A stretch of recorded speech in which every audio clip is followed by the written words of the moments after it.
Welcome csc103 class. If you were not in class for our Intro to Programming exercise in the beginning, working with Trinket, it's called 11A, at least in the fall 2019 semester, you could follow along and do it with this video.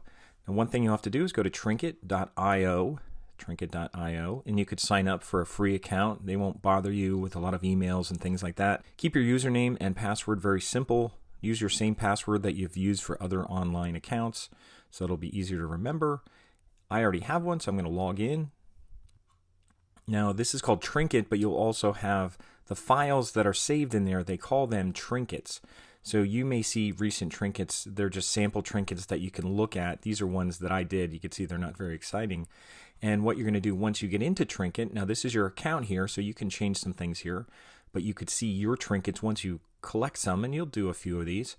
And you can also create a new trinket, and by doing this, once you get into your account, you can also hit the button here, but I'm going to hit new trinket, and instead of choosing Python 3, we're still going to use Python 3 language, but just choose Python right now because that will allow us to share files freely without having to have a paid account or anything like that right now. So I'm going to choose Python. Here's your instructions. This is just a real basic exercise to review variables and calculations and some built-in functions that are part of Python. It won't be really exciting.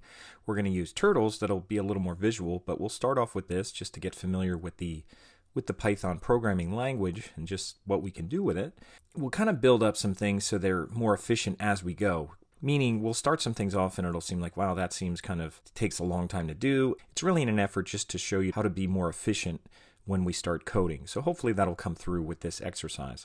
But we're going to call it 11A, and you could just call it TestScores for now. 11A TestScores.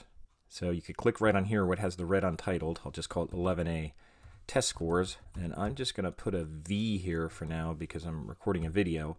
And then once you hit save, you'll see, then you'll have the ability to share it. And that's what you'll do once you're done. Now, when you're in here, you'll see you'll have a coding area and you'll have a result area. Now, eventually, we'll have some visual feedback using the turtle module. And you'll see turtles moving around and making little shapes, and it'll be kind of fun. Right now, we're just going to see some text output, so it won't be as fun. And if you need to adjust your area over here and make the code a little bigger, I'm going to do that right now. And I'll just use the middle size right now since I'm recording. Sometimes I use it bigger in class, but unless you like it at the smaller size, that's fine. But we're going to code over here, and then we're going to hit the run button to see our result. We'll take a look at our instructions here. So we have a new trinket. We haven't named, and we're just going to put in some variables first.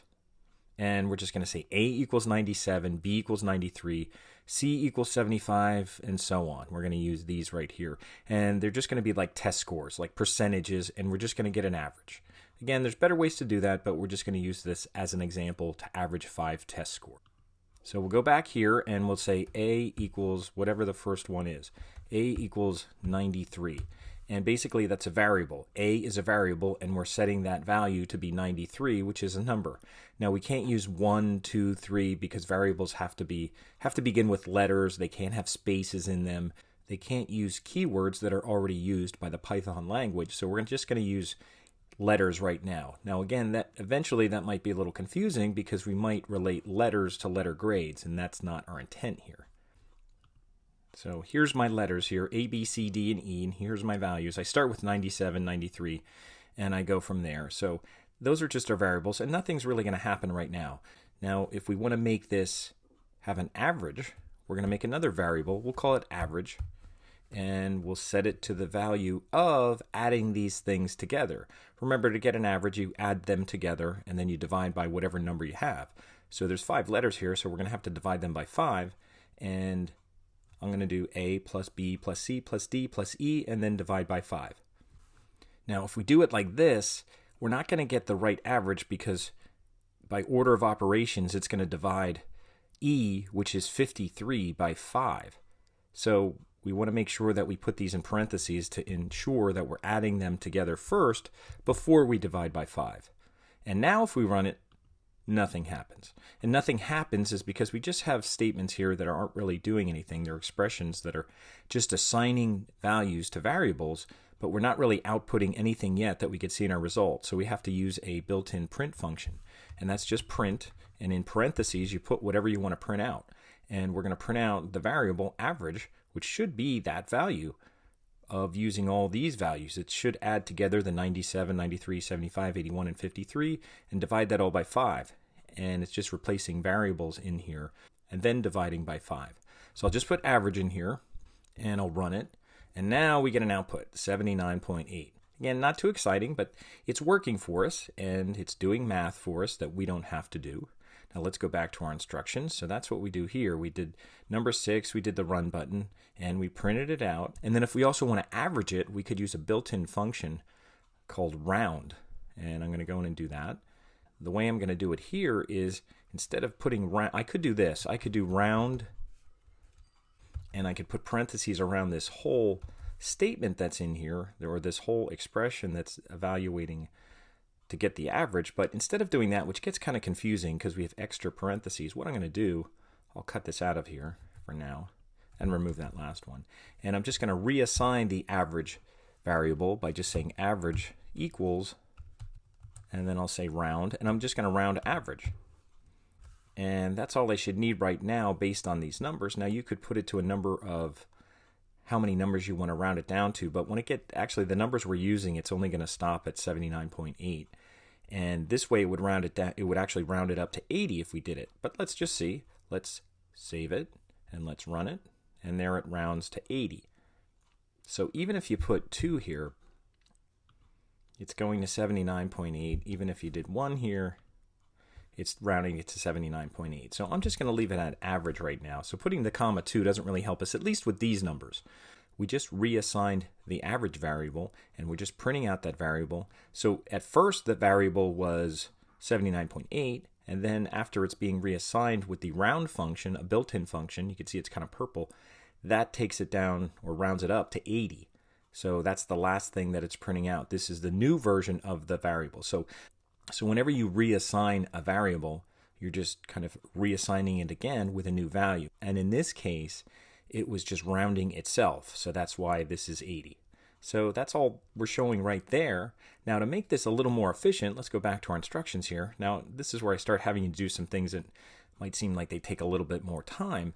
But let's say that the A, B, C, D, and E don't really kind of indicate that we're talking about tests. So we could do something where we call our variables test1, test2, test3, test4, test5. And we're going to go do that. I'll just call this test1. And then after you have one of these, I'm going to copy it. And I'll replace the B's, the B, C, D, and E with test1. And then I have to go back and replace these with the 2, 3, 4, and 5. Now that makes more sense. Now we know we have 5 tests. It helps us with this number in case we add in another test. Let's say we have a test 6, for example, and that is 100. Let's just say we have a test 6. Now the problem we have down here is we have these, they're showing up in yellows because these variables are undefined. If you run this right now and you look at the message, it says A is not defined. That means Python doesn't know what A is because you didn't define it. You didn't assign it a value. So A means nothing. So it's just saying, I don't know what to do with these things. I can't just add letters together.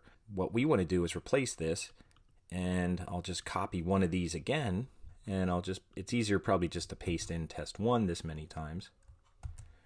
And now I'm going to put in test2. Now I actually have 6 right now, but if I ran this, it would only do it for the 5.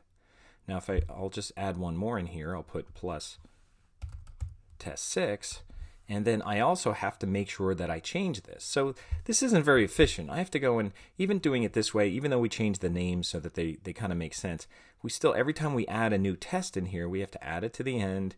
We have to make sure we change this number and then hope we got it right and we didn't make any mistakes. So let me save it and let me run it. I have a little exclamation point there, so let's see if I have any error going on. No, it's fine. So now it's 83. So now with the 100, I took it from like an 80 to an 83 with that extra test score that we have in here. But let's say you had 20 test scores.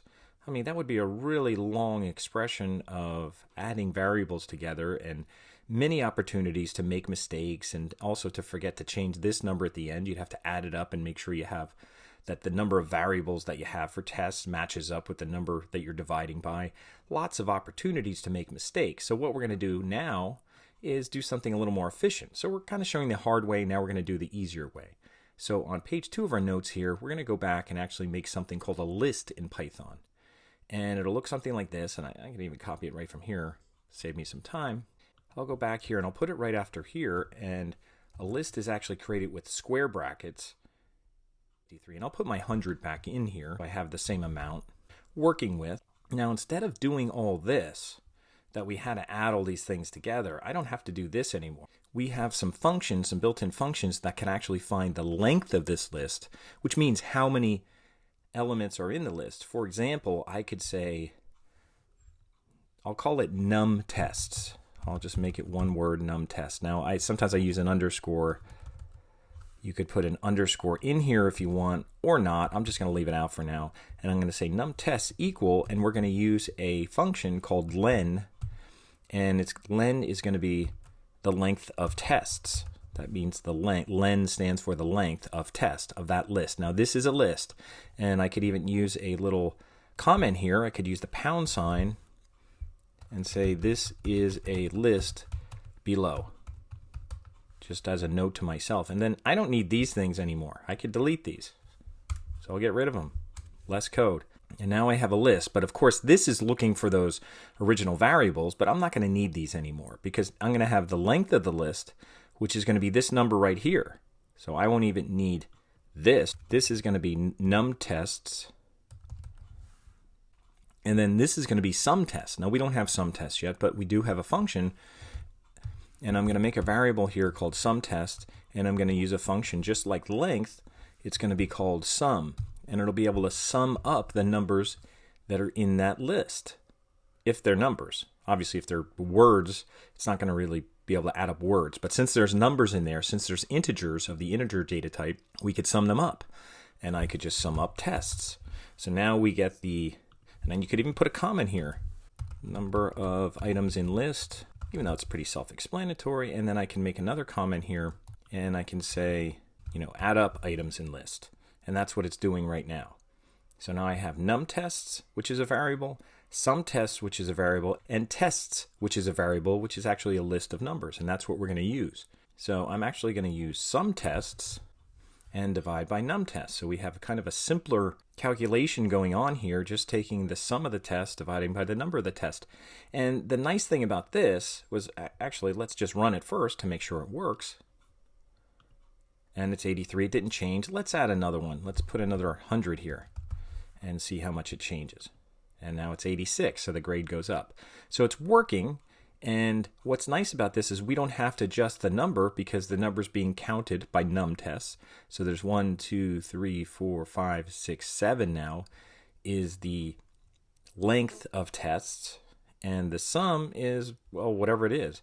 If you weren't sure, you could always do this. You could always say print, and I'll just do print again. And there's different ways to do this. We could put them all together, but I'm just going to put in num tests, and I'll put in sum tests.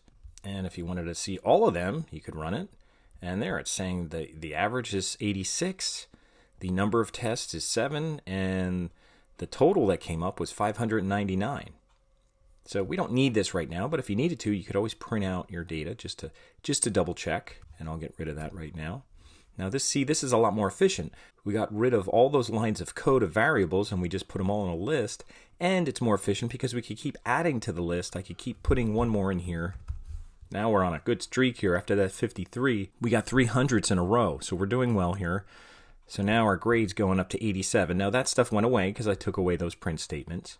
And it's a lot more efficient doing it this way. The only thing we're going to do next after doing that is print it out so it actually makes some sense. And what I'll do, originally I had 2 versions of this, but we're going to have to use an older version of the formatting statement. And I'll just go through doing that. And instead of just printing out average, what we're going to print out, we're going to put in a string here. That means there's going to be quotes.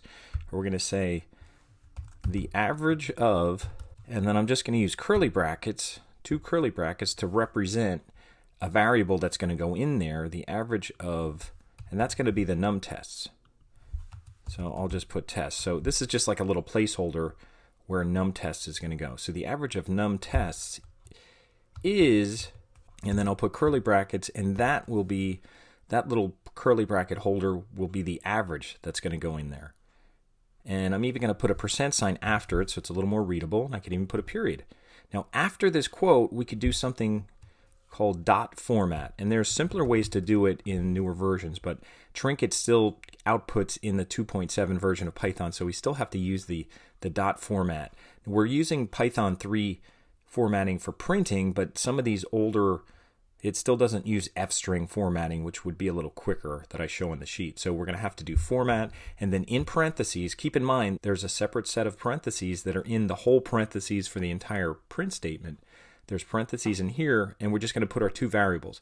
And our variables are going to be num tests and average. We don't need sum tests in here, we just need the number so we know how many there are, and then we need the average. So we're just going to put num tests, and I'll put a comma, and then average. And that's all I need. And I could stretch this out just to see it a little better, see what that whole line looks like. And that's what it looks like. It's print, and then we still have our parentheses. And then we have a string that's in red because it has quotes around it. And it says the average of, and it recognizes these, that it's just going to put a variable in there. The average of the num tests is this percent. So it's going to plug these things into here. Num tests is going to go into here, and average is going to go into there when it gets outputted. So let's see how it works over here. I'll move this back a little bit, and I'll save it, and I'll run it. And there it is. The average of 8 tests is 87%. So it's plugging in those numbers. So if we had another one, let's say we bombed one and we got a 50, I'll throw that in there. It should say 9 tests, and this grade should go down. So let's save that, and let's run it. And it says the average of 9 tests is 83. So now our grade just went down to 83% from our previous. So that's all we have to do for that. So when you're done with this, this is what you're going to finish up with, something like this right here. You're going to save it, and I already did save it, and then you're going to share it by going to link, and then there'll be a link here, and you'll just click on it and copy it, and you could just do a Control-C on Windows or Command-C on Mac, and then you could go back to your course and go into coursework, and then look for the exercise. This is under Unit 5, and go into TestScores Python, and I probably already have one there, but if this wasn't there, you would add a comment. You'd click on the insert link, you'd paste in your link that you just copied, and you could leave that the way it is, and make sure you use new window, because then it's easier to click on it and have it open in a new tab, and we'll hit OK, and we'll hit save. So that's all you'll have to do for this exercise. Now we're going to be working with turtles and other things after this, but this is just a little bit of an intro into Python. So again, we created a list. Tests is a variable which represents a list of numbers. We had variables that represented just the numbers that we got rid of. We have a variable here that represents getting the length of all these tests. And there's a variable sum test which represents adding all these up. So some of these built-in functions like len, sum, round, and then finally print, which helps us output everything, is what we're starting to work with in Python.